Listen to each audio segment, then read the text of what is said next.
In 1971, I was a sophomore or junior in high school, and my dad had been one of the people really to push to get Sephardic representation at the World Zionist Congress.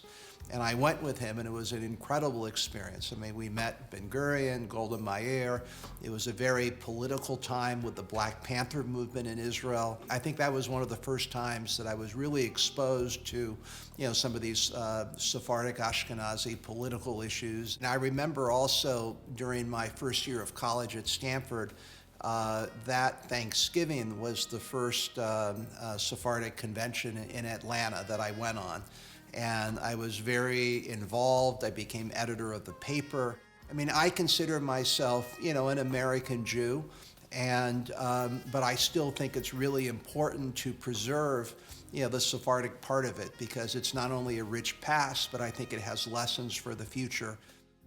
My dad always told me about the classical Sephardic approach. And what that really is a mix of moderation, but tradition, and also spirituality. And I think the Sephardic approach is a beautiful approach to it, and one that should be preserved.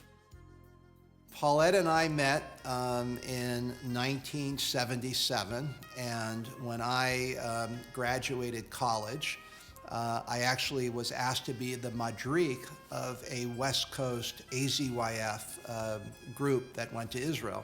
And Paulette was just graduating from high school. And I was 22, she was 17. Judaism, Jewish community has always been an important part of our lives. And, we enjoy it and think it's important. So proud of our dad for receiving the Maimonides Leadership Award. My dad has been a huge force, obviously, in all of our lives, in the broader Jewish community, in the Sephardic community, and I'm so happy that he's able to receive this award tonight. I think leadership is a good word just because my dad tends to have a very strong conviction in everything he does. He always thinks he has the right path and that's the right way to do things. I'm very proud of you, and I think this is very exciting, and I think your father would be very proud. Our children were really immersed in Judaism from the time they started preschool. Jewish preschools, Jewish day schools.